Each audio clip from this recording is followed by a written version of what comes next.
Bonjour tout le monde, j'espère que vous allez bien. On se retrouve en ce mardi après-midi pour une nouvelle interview sur le thème du Dharma.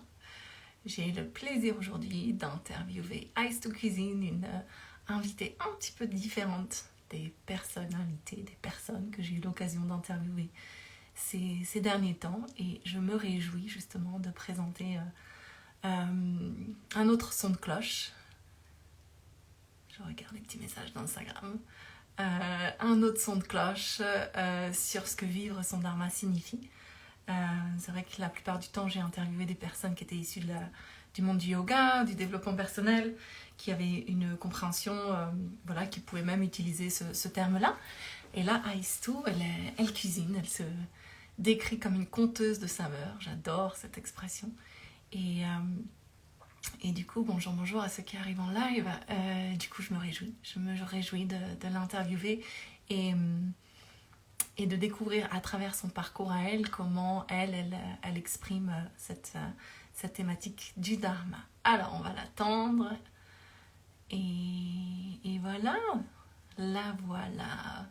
Hello Aïstou, je te laisse m'envoyer une demande pour rejoindre avec la petite... Ah ben voilà. Alors, on va attendre quelques instants, ça prend toujours quelques instants pour que la connexion se fasse. Ah. Hey, salut, Hello. bonjour. Bonjour. Ravie d'enfin partager ce moment ensemble sur Instagram. Merci beaucoup d'avoir accepté cette invitation. Ouais.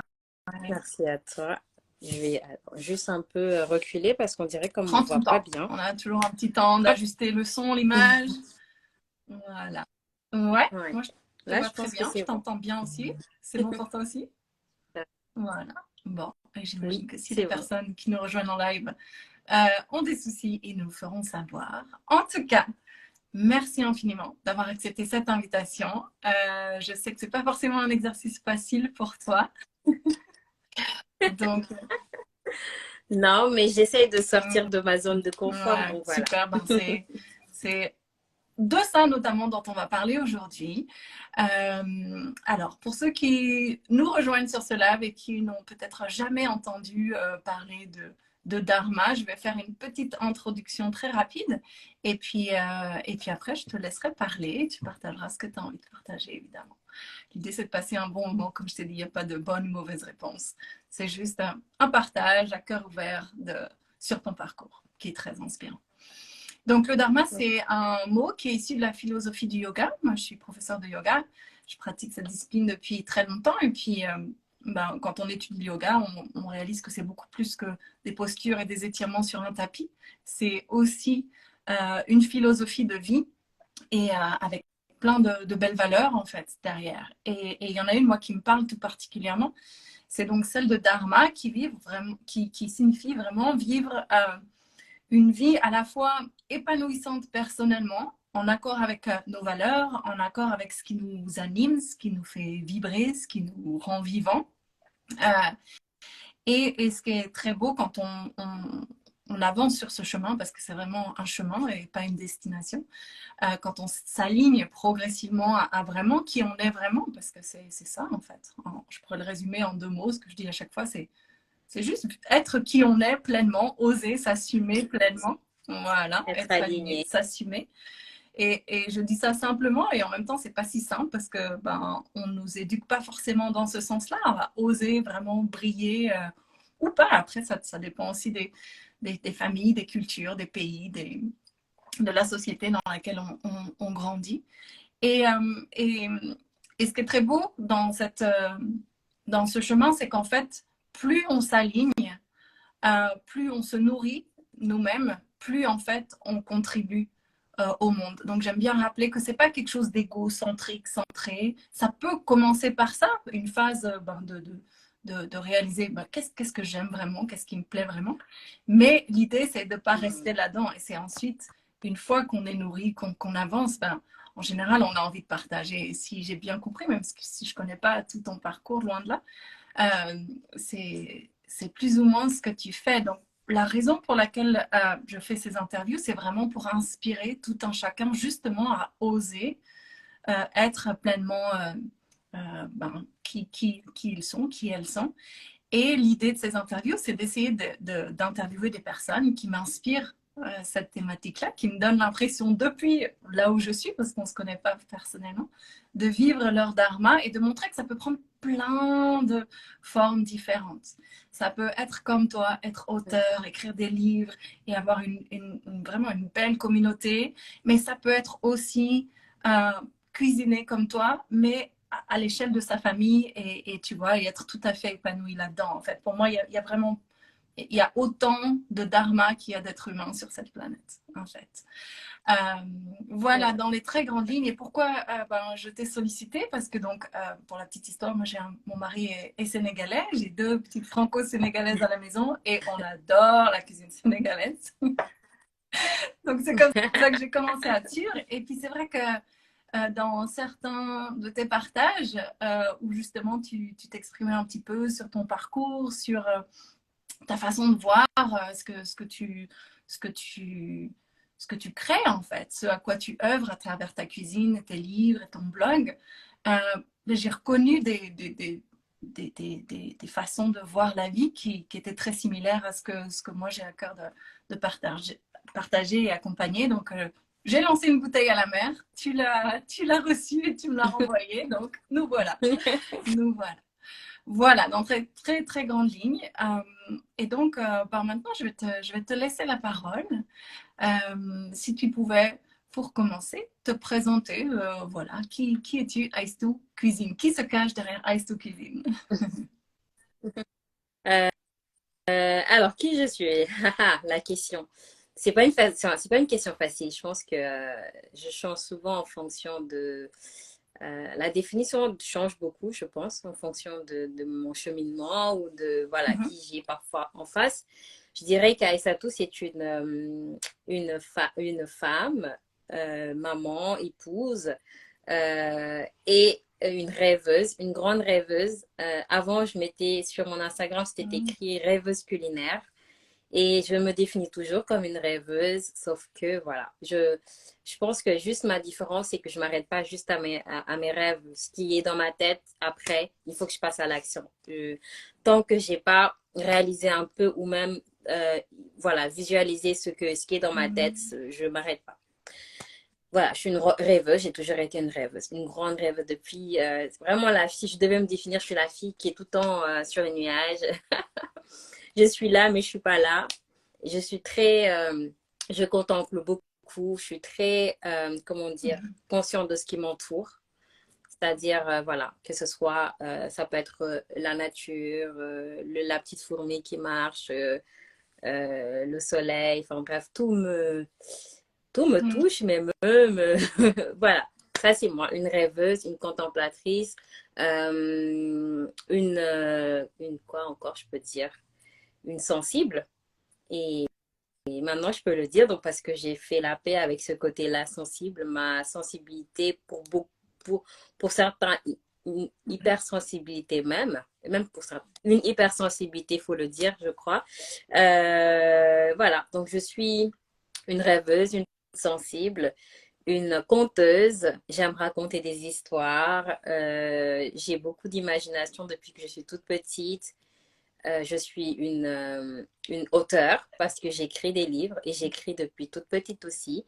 Et je réalise qu'en fait, j'ai toujours écrit. Ça a été toujours ma façon de m'exprimer. Depuis toute petite, j'écrivais même des lettres à ma maman. Par exemple, quand elle me punissait et que je savais que je voulais m'exprimer, j'arrivais pas, j'écrivais des lettres à ma mère et jusqu'à aujourd'hui, j'écris des lettres à mon mari. J'écris des textos quand j'arrive pas à dire ça. Parce que parfois, on veut dire des choses et c'est pas facile. Entre ce qu'on pense et ce qu'on dit, il y a souvent un décalage. Ce qu'on pense, ce qu'on ressent et ce qu'on dit, le temps que ça sorte, c'est pas toujours comme on voudrait. Alors que quand on écrit, on prend le temps de mettre des mots sur des choses, d'exprimer. Je trouve que c'est beaucoup plus clair. Donc, ça a toujours été pour moi voilà, je me suis toujours exprimée et ce qui m'amène, voilà, ce qui m'a amené à bloguer, à écrire des livres et à, voilà, être là aujourd'hui. Je pense que j'ai fait. Et je suis une cuisinière. J'adore cuisiner. Mais j'adore cuisiner surtout pour ma famille. Je pense que la cuisine, pour moi, c'est assez intimiste et beaucoup ont du mal à comprendre cela. Je ne me vois pas être traiteur. Je ne me vois pas être chef à domicile, par exemple.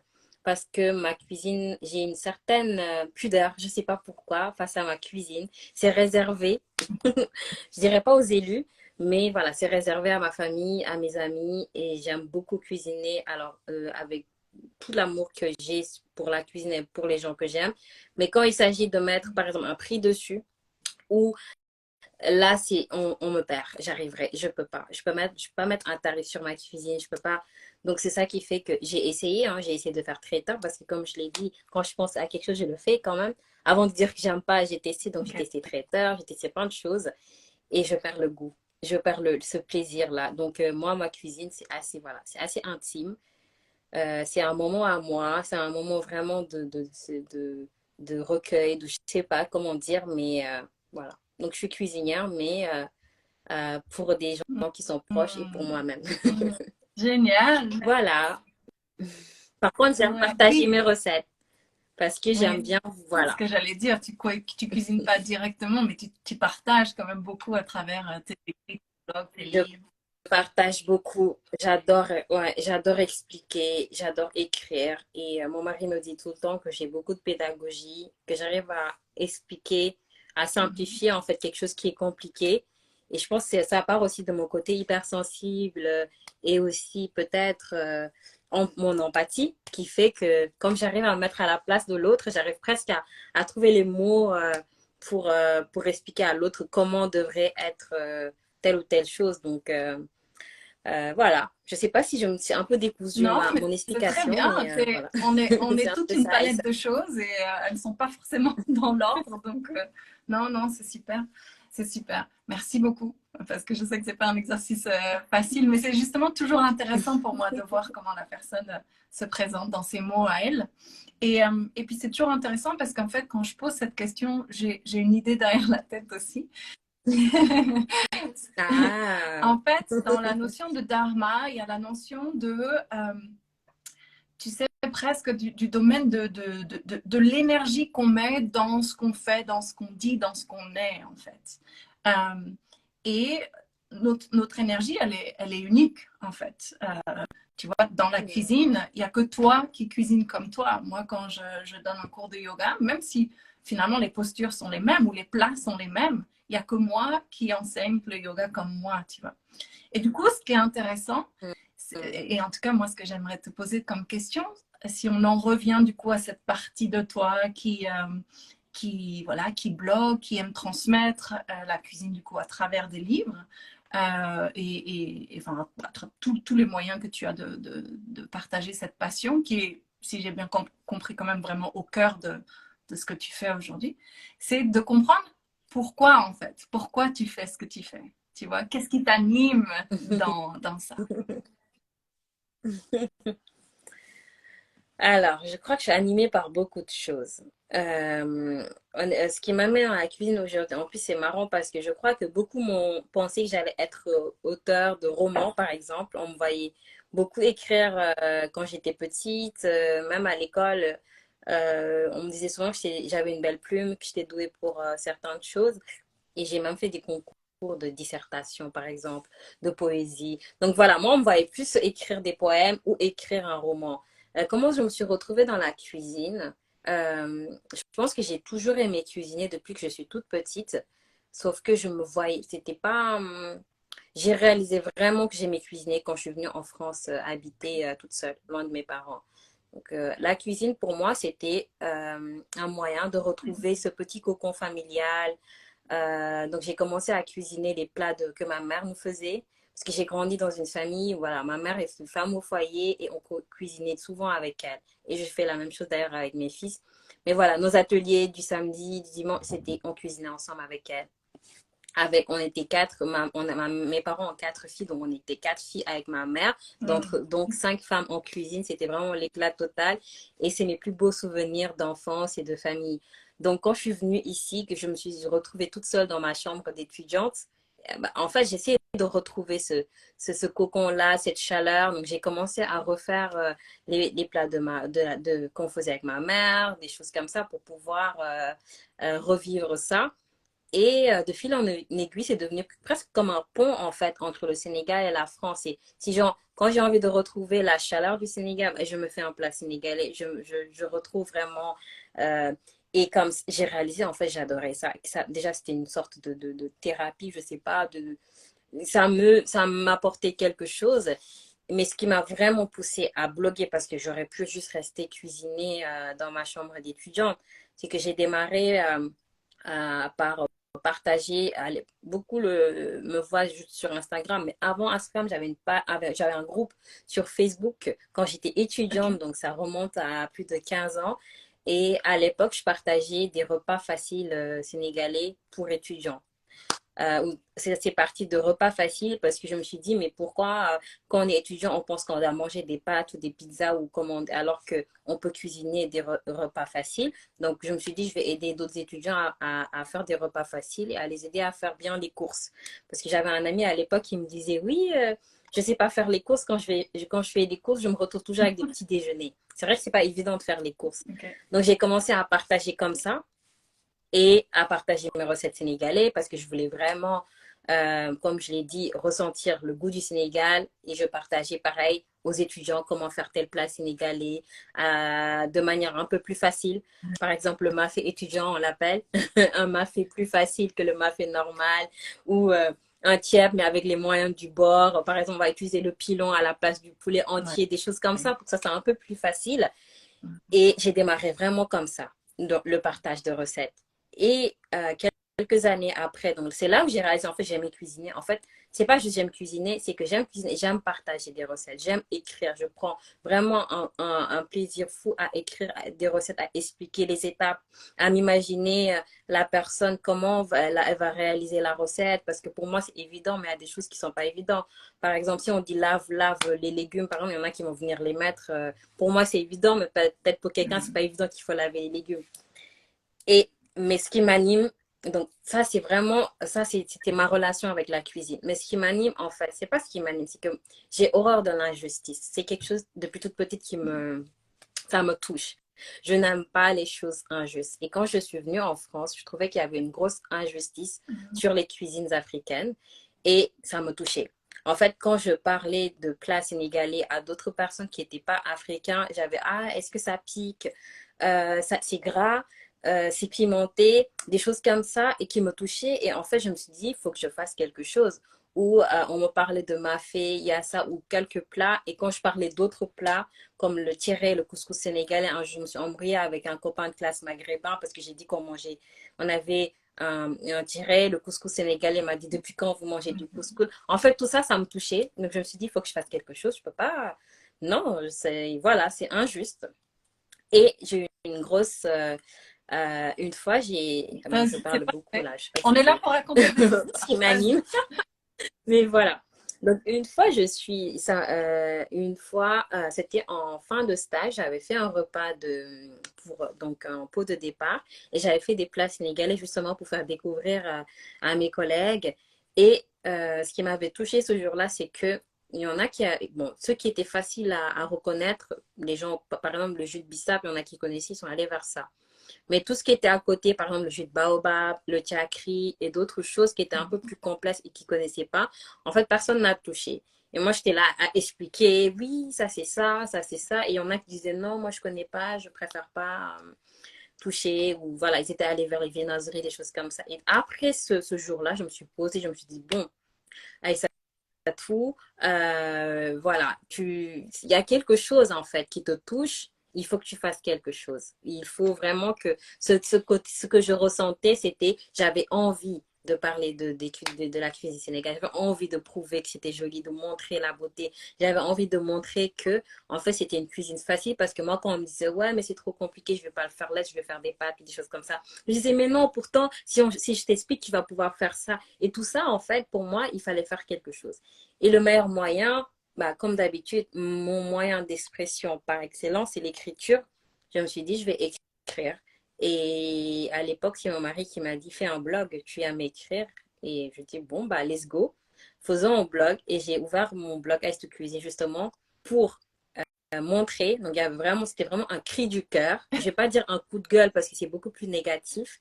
C'est vraiment un cri du cœur. C'était pour dire, regardez tout ce qu'on peut faire avec nos céréales. Je vais vous parler du mil, je vais vous parler du fognon, je vais vous parler du baobab, je vais vous parler du bissap. Mais attention, on va pas faire que du jus. Je vais vous montrer que vous pouvez faire autre chose avec. Je vais vous parler de tout ce qui m'anime, de toute la beauté de la cuisine sénégalaise parce que je trouve que c'est une belle cuisine, qu'il y a énormément de choses à dire dessus.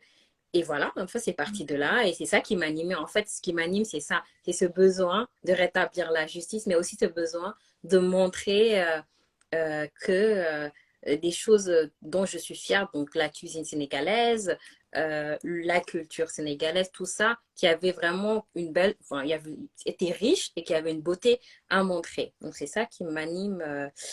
Ouais, c'est ça en fait, de manière Super. générale. Voilà. Merci, merci. Tu as partagé plein de choses qui sont hyper intéressantes. Quand on parle de Dharma, j'adore le fait que tu sois déjà hyper clair, enfin, quand tu étais plus jeune, sur ta manière à toi de t'exprimer, parce que la manière dont on s'exprime, justement, ça fait vraiment aussi, enfin, ça contribue à vivre son Dharma, parce que ben, pour pouvoir rayonner et faire passer des messages, il faut savoir quel est le moyen avec lequel on se sent le plus à l'aise, etc. Et que tu nous aies retracé ça depuis tes lettres que tu écrivais à ta maman jusqu'à finalement le blog et aujourd'hui les livres de cuisine.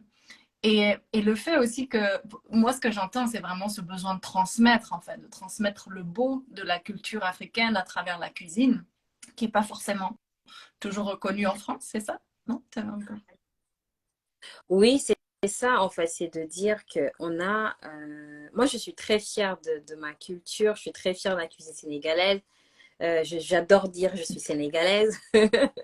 Et donc, en fait, dans tout ça, voilà, je trouvais que et comme on a aussi une culture qui est très orale, il faut le dire. Quand les gens veulent découvrir des choses autour de nos cuisines, même de notre culture, pour avoir les infos, c'est pas facile.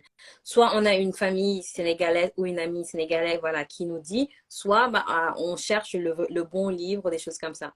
Je donne un exemple, les pastels. On connaît 10 000 recettes de pastels. Si on tape sur Internet, je pouvais vous amuser à faire plusieurs recettes, vous n'allez jamais avoir le même résultat. Et pourtant, on a tous peut-être une recette de pastel qui nous a marqué, un pastel qu'on a mangé en bouche, peut-être dans un restaurant ou au Sénégal. On se dit, comment je vais retrouver cette texture-là? Et c'est des choses comme ça, en fait. Et moi, je trouve que parfois, on donne l'impression que notre cuisine est hermétique. Donc, en fait, les gens ont peur de s'y attaquer alors qu'il n'y a rien d'hermétique. Pour moi, dès lors qu'on déconstruit, qu'on explique les choses, c'est tellement clair. Pareil, si on veut que que les gens viennent à notre cuisine, il faut démocratiser ça. Et donc, en fait, il y a plein de choses comme ça que je voulais déconstruire. Et je dirais pas que c'est presque une mission, en fait, parce qu'aujourd'hui, ça me dépasse ce que je fais dans la cuisine, même les choses où on m'appelle à intervenir, ça me dépasse. C'est même plus une question d'Aïssatou, d'Aïssatou Cuisine, c'est autre chose.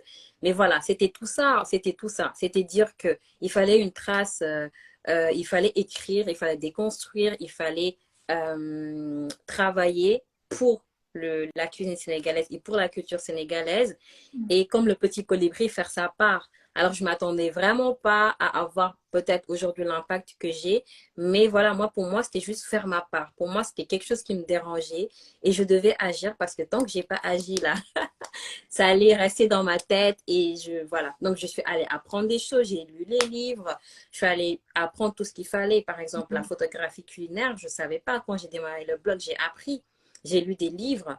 Moi, je suis j'apprends mieux avec les livres qu'avec des vidéos. Donc, j'ai lu plein de livres sur la photo. J'ai appris, je me suis exercée.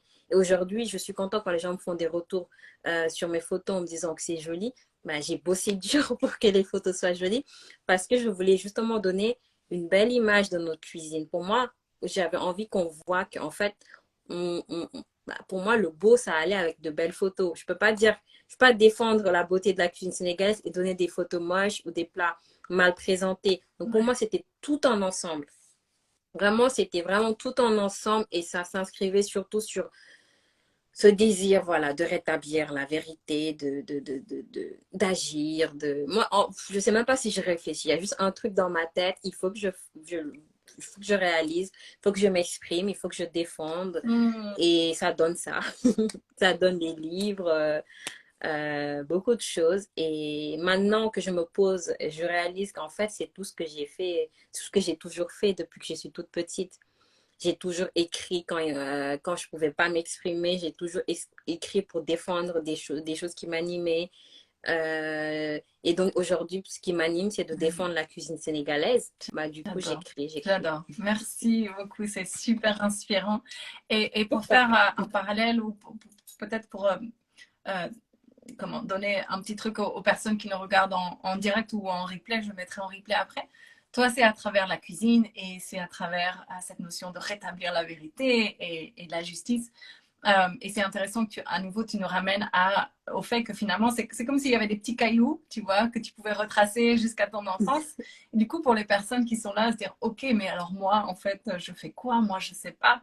Eh bien, parfois justement ça peut être vraiment intéressant d'aller explorer qu'est-ce qui vous animait quand vous étiez petite ou petit, à quoi vous passiez tout votre temps, comment vous vous exprimiez, comment s'exprimait votre créativité, qu'est-ce qui vous touchait à l'époque et puis encore aujourd'hui. Et tout ça, en fait, pour moi, c'est ces petits cailloux qui nous permettent finalement de nous réaligner sur ce chemin du Dharma. Parce que, comme tu l'as dit, tout ce que tu fais aujourd'hui, ça ne s'est pas fait du jour au lendemain. Ça a demandé beaucoup de travail, de formation, voilà, de lecture, de temps, d'énergie, tout ça. Je sais que tu as eu des enfants au milieu de tout ça, donc gérer toutes les différentes casquettes.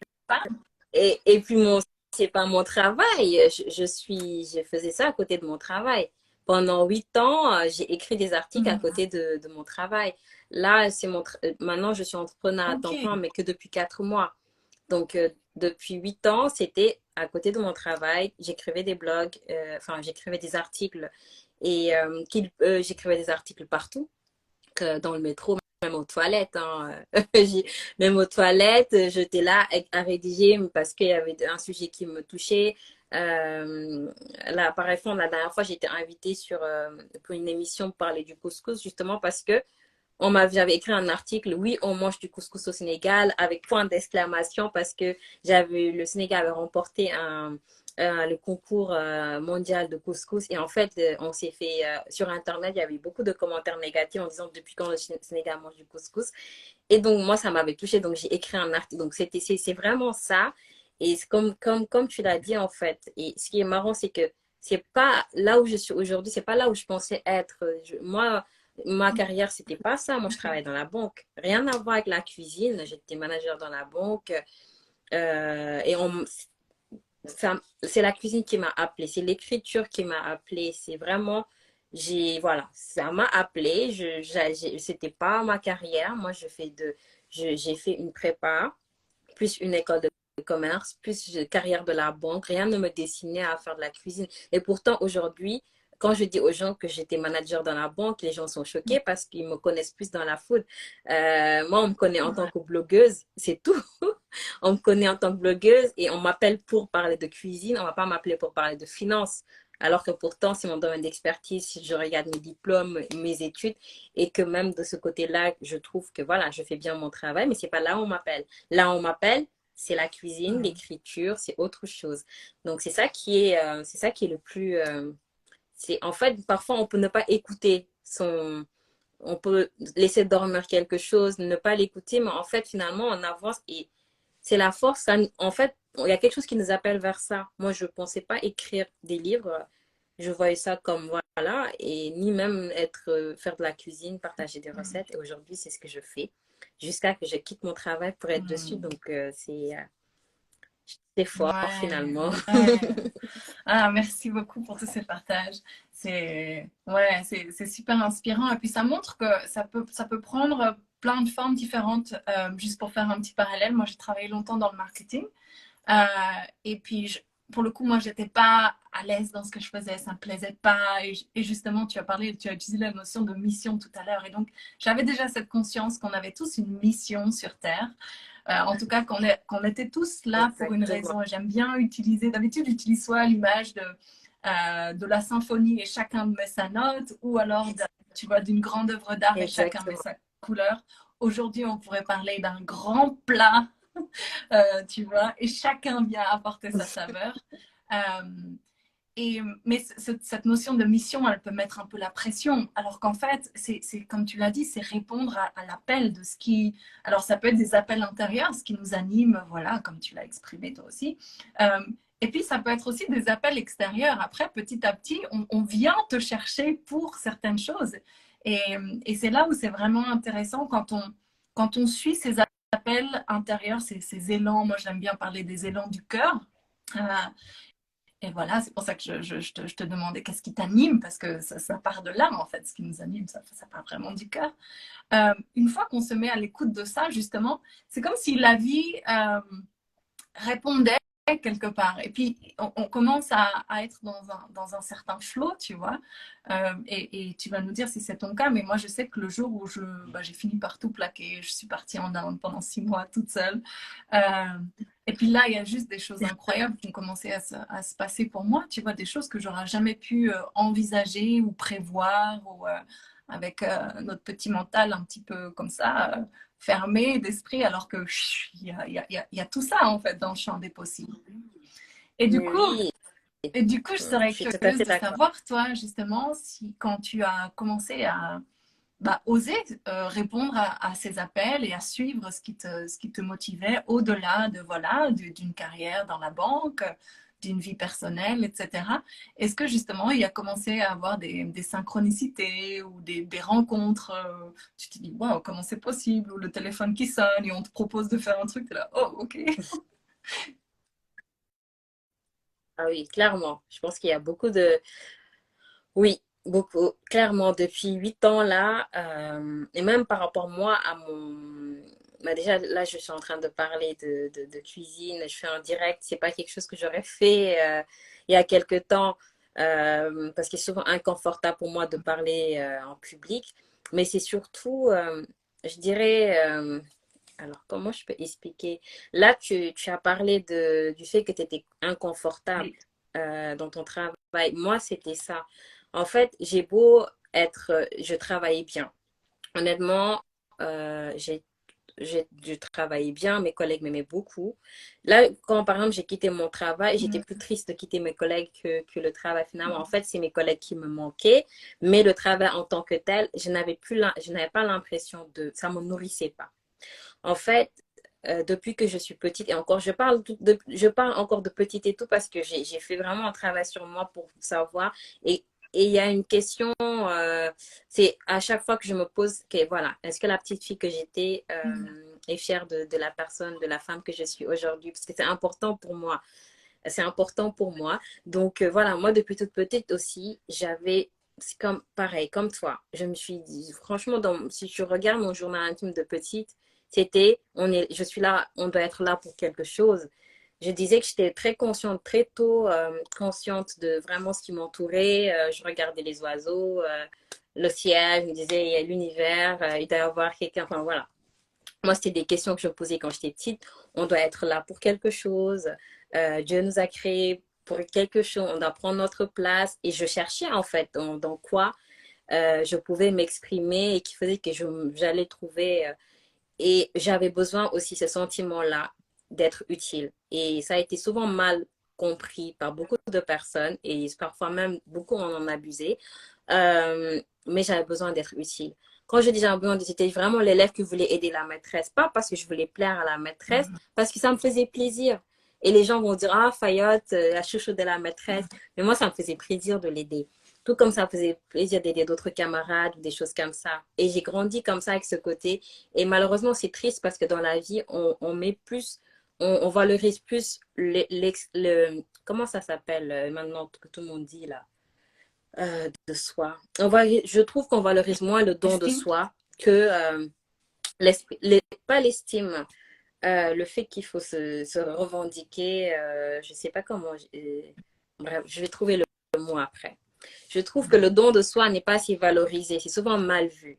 Donc, moi, c'était vraiment ça. j'avais besoin d'être utile. Je voulais être, c'était quelque chose qui me nourrissait. Quand je sentais que j'étais là, parce que ça répondait à ma question, j'étais là pour quelque chose. Donc, quand j'étais utile, ça m'allait. Et pourtant, dans ma vie, je suis allée vers une carrière qui n'était pas utile. Pour venir je suis allée dans la banque. La banque, qu'est-ce que je faisais là-bas? Je suis arrivée à 8 ans de carrière dans la banque en me disant, mais qu'est-ce que je fous ici, en fait? Au secours.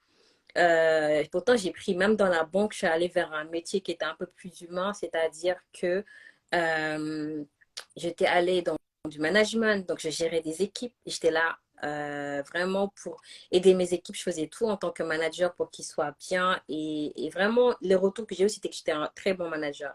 J'ai eu un message d'une personne que je manageais qui est partie, qui m'a envoyé un message très, très, très, très touchant sur mon modèle de management en disant que c'était vraiment, j'avais donné un peu un côté humain à la banque qui était vraiment tout sauf humain. Et ça m'avait touchée. Donc moi, j'étais arrivée à 8 ans de carrière en me disant, qu'est-ce que je fais là? À la fin de ma journée, j'ai pas l'impression d'avoir apporté quelque chose. J'ai pas l'impression d'avoir aidé ou je me sentais pas Ouais. utile. Voilà. Je faisais bien mon travail, mais je n'étais pas utile. Et en fait, ça me tuait à petit feu, ce côté-là, de rentrer le soir, de me regarder et de dire, et à côté, je voyais des gens, par exemple, limite, enfin, j'enviais plus les femmes au foyer. Je me disais, mais elles sont là, elles aident leurs enfants à grandir, c'est important. Et je trouvais tous les autres métiers tellement utiles. Moi, à la base, je voulais être médecin, par exemple, mais c'est en première année, en première. J'ai fait première S et on nous a demandé de disséquer un rat et j'ai pas pu. Ça m'a dégoûté à vie. Je me suis dit, je peux pas être médecin. Donc je suis allée en prépa, je suis allée faire école de commerce, finance parce que j'avais en tête autre chose. Je voulais vraiment aussi aider, mais bon, bref, ça c'est autre chose. Bref, je me suis retrouvée 8 ans de carrière en banque. Euh, pour beaucoup, j'avais une bonne carrière, voilà, j'étais bien, mais moi, j'étais pas bien. Quand on me voyait sur le papier, ça allait, mais dans ma tête, je me disais, mais je ne me vois pas Tu avais je ne me vois pas réussi faire ça selon les toute ma vie. standards de la J'ai commencé société, mais à l'intérieur, je dis toujours, voilà, mais à exactement, selon les l'intérieur, tu te standards, sentais éteinte. la société, Ouais. voilà. Mm. À, à l'intérieur, je me sentais éteinte, je ne me retrouvais pas du tout dans cette définition-là déjà de la réussite. Et ça commençait à me fatiguer en fait. Et j'ai fait un premier burn-out en 2019, en début 2020. Et je me rappelle en 2000, c'était quand? J'ai démissionné en 2022. Donc j'ai réussi à m'en sortir, j'ai continué le travail. Et je me rappelle à l'époque, on m'avait dit, attention, si tu continues ce travail-là, tu risques de retourner en burn-out parce que à un moment, il faut essayer d'aller dans ce qui nous anime. Et là, parfois, il y a des gens, ça leur va d'aller dans un travail qu'ils n'aiment pas, ils peuvent faire ça, mais tout le monde n'est pas capable de faire ça. C'est pour ça que c'est important de s'écouter. Il y en a qui peuvent être dans des cases pendant toute leur vie. C'est pas grave, c'est pas quelque chose qui est important. Mais par contre, il y a d'autres personnes qui ne peuvent pas. Ils vont essayer, et moi j'ai essayé d'aller dans ces standards de la société, dans ma petite boîte, de faire mes petits horaires et tout ça. Et ça n'allait pas. C'est pas parce que j'avais besoin de d'autres choses. Et j'ai comparé entre, voilà, vraiment un bon salaire et peut-être de la stabilité, ce qu'on disait. Et à côté, je ressentais plus, en fait, quand je recevais un message d'une personne qui avait essayé ma recette. Ce que je ressentais n'avait rien à voir avec une journée de travail. Voilà. Ces deux émotions étaient vraiment différentes. Je me suis dit, à un moment, Aïssatou, il faut que tu t'écoutes. Tu peux plus continuer comme ça. Ce qui m'appelait, c'était aller vers apporter de la joie, faire quelque chose d'utile, même si c'est juste poster une recette. Je trouvais que ce que je faisais sur Instagram était beaucoup plus utile que ce que je faisais à la banque. Et pourtant, c'était le cerveau, enfin, c'était pas rationnel de se dire que j'étais plus utile à poster des recettes que à être manager d'équipe. Mais j'en étais arrivée là. Et puis, bah, ça n'a pas raté. Deuxième burn-out. Et là, je me suis dit, Aïssatou, il faut que tu décides de ta vie, qu'est-ce que tu veux faire. Là, je me suis dit, c'est bon, je m'écoute. Je promets de m'écouter et je me promets de ne plus être en burn-out. Je promets de prendre soin de moi parce que si je ne prends pas soin de moi, je ne peux pas prendre soin des gens que j'aime. Et je ne c'était important pour moi de prendre soin des gens que j'aime parce que c'est comme ça que je suis et c'est ce que j'avais envie de faire. C'est comme ça que je suis et voilà, ma promesse à moi, c'est de m'écouter. Et depuis, donc voilà, j'ai démissionné et dès que j'ai démissionné, j'ai créé un programme justement qui s'appelait S'organiser en cuisine et le but, c'était vraiment d'aider les femmes à enlever cette charge mentale-là de la cuisine. Et pour moi, c'était une façon de dire, je ne veux pas qu'une autre femme soit en burn-out parce que justement, je trouvais que la gestion des repas, des courses, de beaucoup d'autres choses de famille, c'était un poids pour les femmes. Et c'était une thérapie pour moi, comment ça s'appelle, ce programme-là. J'ai coaché 60 femmes au total et ça a été une vraie thérapie pour moi. Ouais, j'ai vraiment aimé accompagner ces femmes-là sur la manière de s'organiser en cuisine, de gérer leur repas, de gérer la vie de famille. Ça m'a nourri. Et je pense que ça m'a aidé. Aujourd'hui, je suis là, je te parle, ça va beaucoup mieux parce que ce que je fais et je m'applique à ça, je fais des choses qui me nourrissent. Maintenant, quand on m'appelle sur des choses, ça a beau être bien payé, être bien sur le papier, la question que je me pose, est-ce que je me retrouve dedans? Est-ce que j'ai envie de le faire? Et de la même manière que je suis entrepreneur, aujourd'hui, je choisis mes clients. Je ne peux pas travailler avec tout le monde. Il y a des gens qui veulent travailler avec moi. Je regarde, le truc a l'air bien, c'est bien payé, mais je commence à angoisser. Je me dis, j'y vais pas, je vais m'écouter. Dès que je commence à stresser, en fait, on s'écoute pas. Des fois, même notre corps nous dit non, n'y va pas. Notre cœur nous dit n'y va pas, mais comme on est dans une société où on dit il faut écouter ça à raison, ben on y va. Et après, on réalise que c'est pas là où on aurait dû aller. Donc moi, et ça tout maintenant, je me pose et je dis, est-ce que j'y vais? Qu'est-ce que je ressens? J'apprends à écouter mes émotions parce que jusqu'à présent, ils m'ont pas trompée. Donc maintenant, je leur fais confiance. Music to my ears. Tout ce que tu partages là, c'est. Alors, moi, c'est des choses que j'ai appris à travers le yoga. Le yoga m'a vraiment permis d'écouter, tu vois, le Ah, langage de mon corps. Mais ce que tu partages là, c'est tellement précieux d'apprendre à oser s'écouter. Et pour moi, ça fait vraiment partie de ça, de se réaligner progressivement à ce qu'on ressent en fait. Et le ressenti, bah, il passe par le corps. Et comme tu dis, nous, on vit dans une société où c'est vraiment le mental qui est mis sur le devant de la scène. Et puis le corps, c'est un peu secondaire. Voire quand tu prends soin de ton corps, c'est un petit peu, tu vois, ça peut être limite mal vu, quoi. Alors que l'idée, c'est de ne pas vénérer son corps, mais c'est juste de l'écouter, en fait, comme tu viens de le dire. Et c'est magnifique que, que tu arrives aujourd'hui à être dans cette écoute-là. Et puis, je ne t'ai pas posé directement cette question-là, mais finalement, on y vient aussi. Tu as partagé tes deux burn-out. Très souvent, vivre son dharma, en fait, ça passe aussi par des phases de vie qui sont inconfortables. Et comme mm, des crises, entre mm, guillemets, ou des épreuves ou des challenges qui nous obligent, en fait, à nous poser les bonnes questions, qui nous obligent à réaliser parfois qu'on est beaucoup plus fort que ce qu'on croit ou qui nous obligent à réaliser que on a pris la mauvaise direction et puis qu'il est temps de se réaligner. Donc, merci d'avoir partagé ça parce que ce chemin de dharma, à la fois, c'est un chemin qui est de plus en plus fluide. Et donc, je parlais de synchronicité, mais ça ne veut pas dire que c'est facile tous les jours. Et ça ne veut pas dire qu'il n'y a pas eu des obstacles et des choses qui étaient moins sympas à vivre avant. Et qu'il n'y en aura pas par la suite aussi, parce qu'encore une fois, on est sans arrêt en train d'évoluer, de grandir. Et, et, et, voilà, en tout cas, merci pour ces partages authentiques, parce que je suis sûre que ça parle aux personnes qui nous suivent. Pour terminer, peut-être, je ne sais pas combien de temps tu as, mais je ne voudrais pas prendre trop de ton temps. non, il n'y a pas de souci. Bien sûr. J'aimerais juste rajouter, hein, parce que tu l'as dit, d'écouter aussi les enfants, de ne pas les brider. Parce que je suppose que il y a des mamans ou des papas qui nous suivent. Mais c'est hyper important parce que là, j'ai dit qu'il y a beaucoup de choses que je faisais quand j'étais petite. En fait, je me retrouve c'est ce que je fais aujourd'hui. Et souvent, les enfants, enfin, notre mission de vie, on peut dire, hein, ça se révèle dès l'enfance souvent. Souvent, on a des appétences, on est attiré par certaines choses. Il y a des enfants qui sont plutôt manuels. Par exemple, je regarde mes deux mes deux enfants, il y en a un, mon grand, peut-être, il est plus cérébral. Lui, il est par contre philosophe, c'est un philosophe. Il passe son temps à réfléchir. Il me fait un peu penser à moi quand j'étais plus jeune, à poser beaucoup de questions, alors que le petit, le dernier, il est très manuel. Mon dernier, je cuisine beaucoup avec lui et je vois la différence. Il est très, très manuel.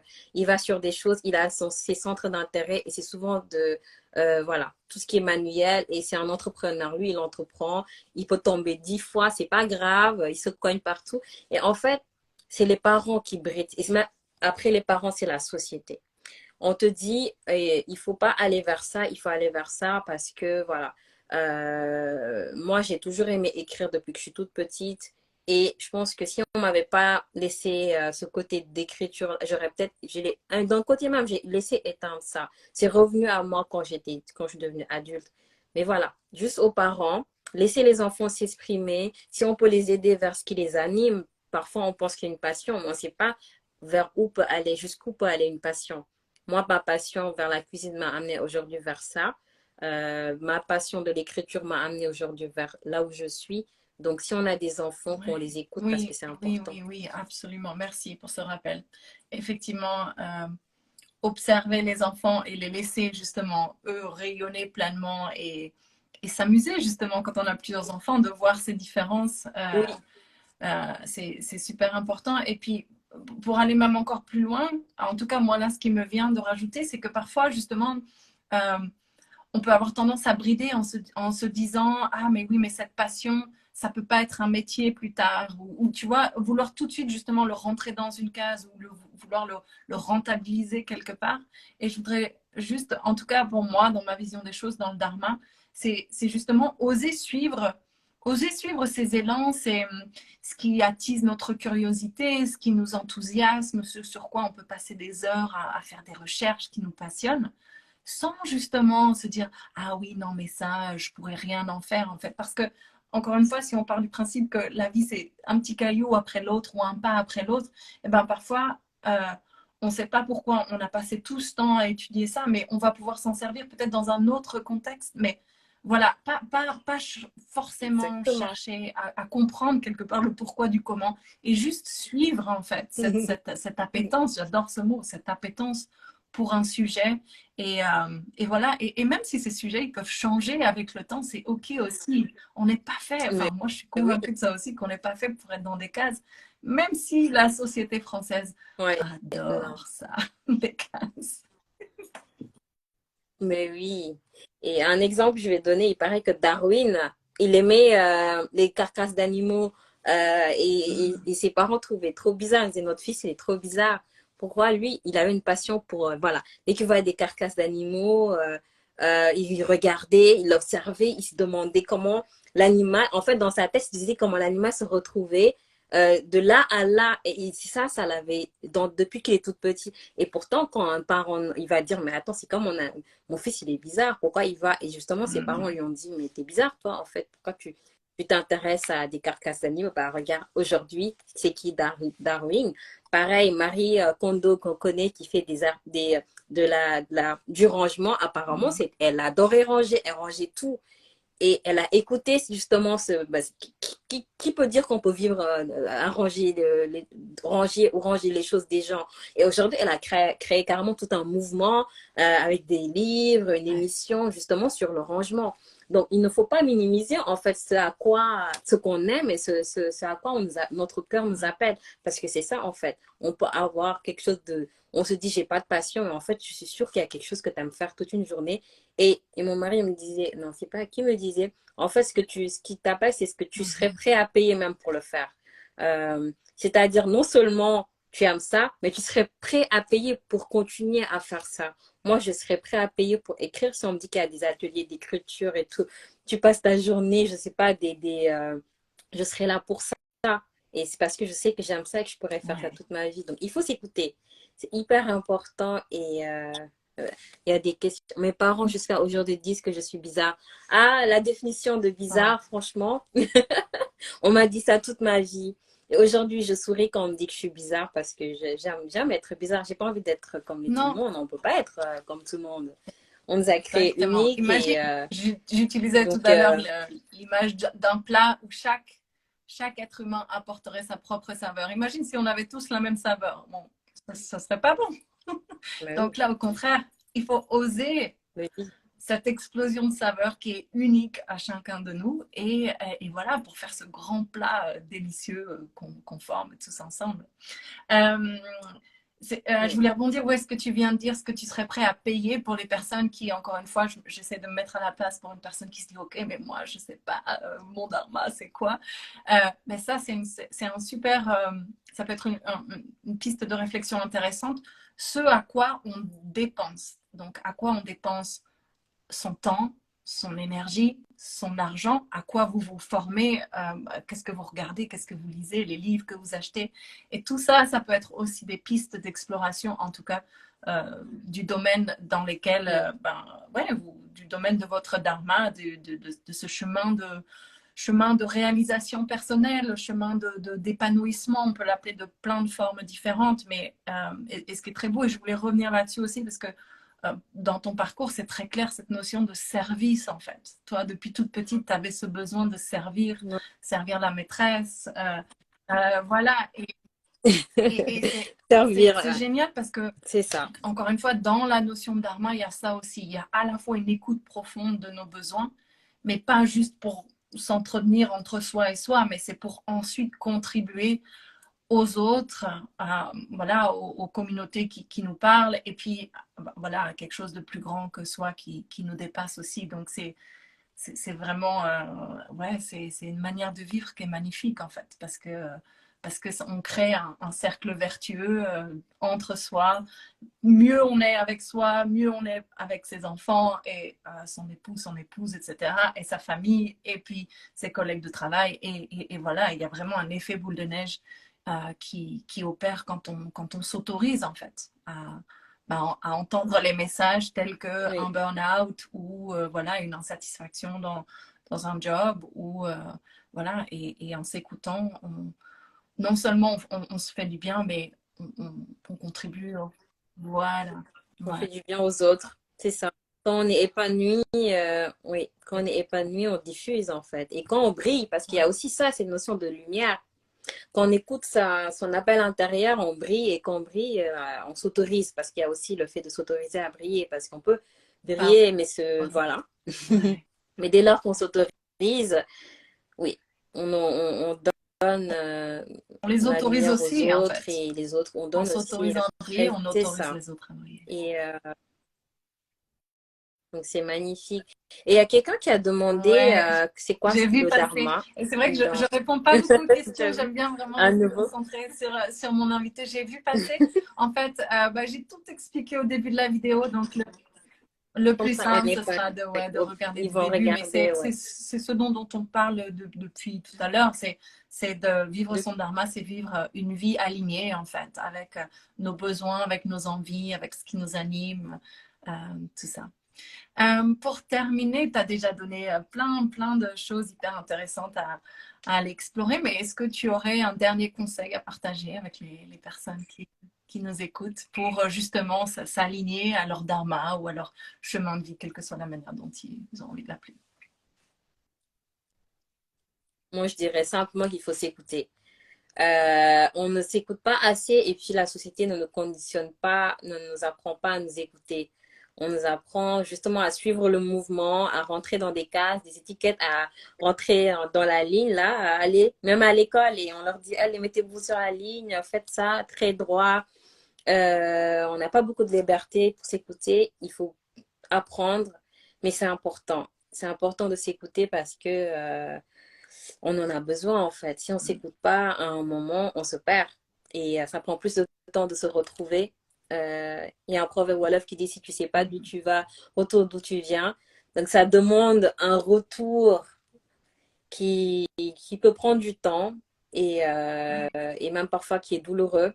Donc apprenons à nous écouter. Reposons-nous. C'est important le repos. Prenons des vacances. La société, le travail, c'est juste du travail.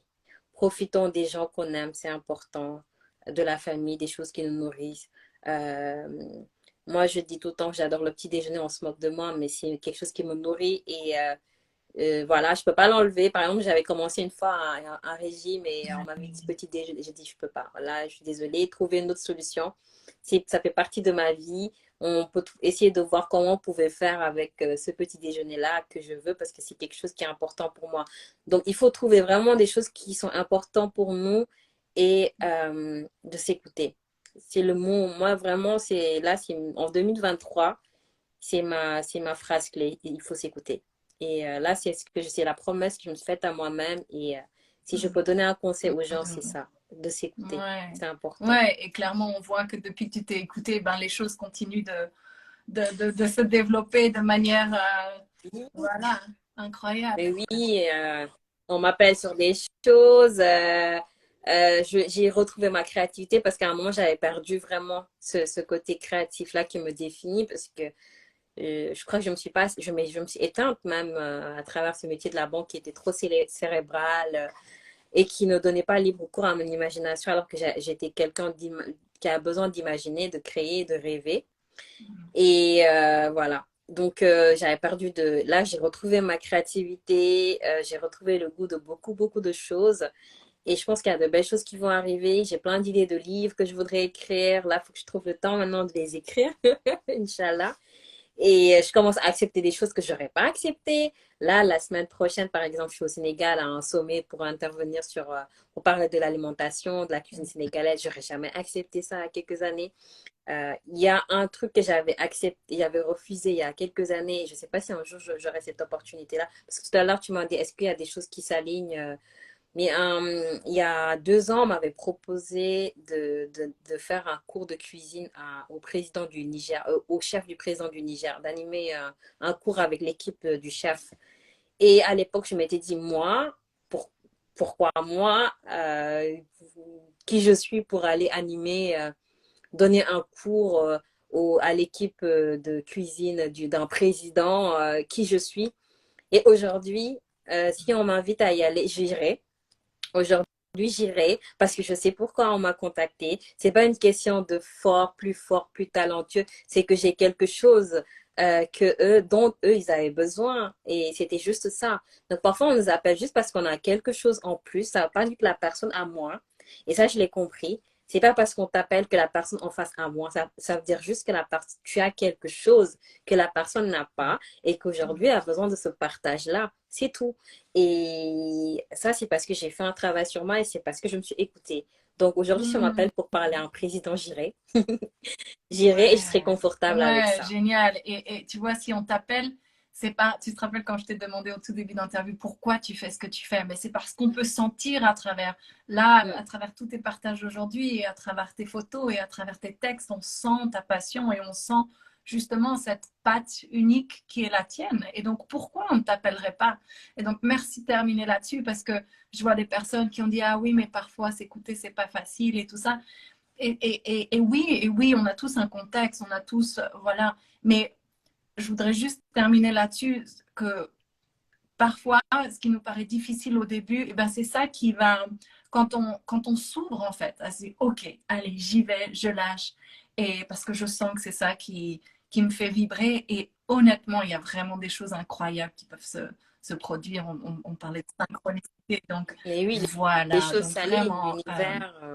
vraiment oser vous écouter et oser suivre voilà, ses passions, ses élans parce qu'il y a le champ des possibles est vraiment infini et il n'y a rien de tel une vie épanouie. Donc voilà. Merci infiniment pour ce temps. Ça fait pile poil 1 heure, donc je pense que il est temps de te Oui. redonner ta liberté. Où est-ce qu'on peut te retrouver? Quels sont peut-être pour terminer les projets du moment, s'il y a quelque chose d'autre que tu veux partager avant qu'on se sépare? On me retrouve là sur Ice to Cuisine, sur Instagram, sur mon blog. Là, j'ai décidé de plus aussi, parce que je crois au retour Mhm. des contenus lents. Donc, je vais retourner bien tranquillement sur mon blog. J'ai envie d'écrire plein d'articles. J'ai envie de retourner à mes articles profonds de recherche sur la cuisine sénégalaise. Donc, je vais encore plus écrire d'articles et faire de la recherche. Mon vrai kiff, c'est vraiment une historienne ou une chercheuse en cuisine sénégalaise. Je ne sais pas Tu si vas ça existe, l'inventer. mais c'est là où je veux aller. Je vais être une chercheuse, voilà. Je vais être une chercheuse et une historienne en cuisine sénégalaise. Je vais écrire le prochain grand livre sur la cuisine sénégalaise. Ça, c'est mon kiff et c'est là où je veux aller. Donc, c'est là où je veux aller. Et bon, là, maintenant, je le dis. Et là, j'ai créé une agence maintenant. Donc, mon métier actuel, c'est ça. Enfin, entre tout ce que je fais, mes différentes casquettes. J'ai un restaurant, j'ai mon blog, j'écris des livres. Mais là, j'ai ouvert une agence justement pour aider toutes les marques autour des métiers de bouche à raconter leur histoire parce que je trouve qu'il y a quelque chose de très, très important dans notre histoire et qui touche les gens et qui fait qu'on se différencie par rapport aux autres. Donc moi, j'aide les marques à justement raconter leur histoire à travers un contenu impactant en fait. Donc je crée des images, je crée, voilà, j'imagine les textes qui vont aller, les images qui vont aller avec leur histoire, les photos, tout, tout, tout, tout. Et on les accompagne pour ça, parce que c'est important de raconter son histoire et d'être fier aussi de son. Il y a toujours une histoire derrière une marque et c'est toujours beau de découvrir l'histoire. C'est ça qui fait la différence en fait. Quelqu'un peut avoir la même chose que toi, mais tu l'as dit en plus, personne ne va faire le yoga comme ça, personne ne va cuisiner comme moi, parce voilà, on a quelque chose en nous, on a notre histoire, on a notre bagage. Et je trouve qu'on est dans une société maintenant qui a besoin de plus en plus d'authenticité. Et cette authenticité, ça Absolument. s'exprime par son histoire. Absolument. Merci. C'était un magnifique mot de la fin. Passez une très Avec belle journée. plaisir. Merci à tous ceux qui étaient là en live. Bonne journée à Je vais toi partager aussi. tout de suite le replay. Vraiment un grand, grand merci pour tous ces partages. C'était magnifique et je suis sûre que ça aura inspiré plus d'une C'était personne. avec plaisir. Je te souhaite une très belle fin de journée. À Avec bientôt. plaisir. Bonne Au journée. revoir tout le monde. Au revoir tout le monde.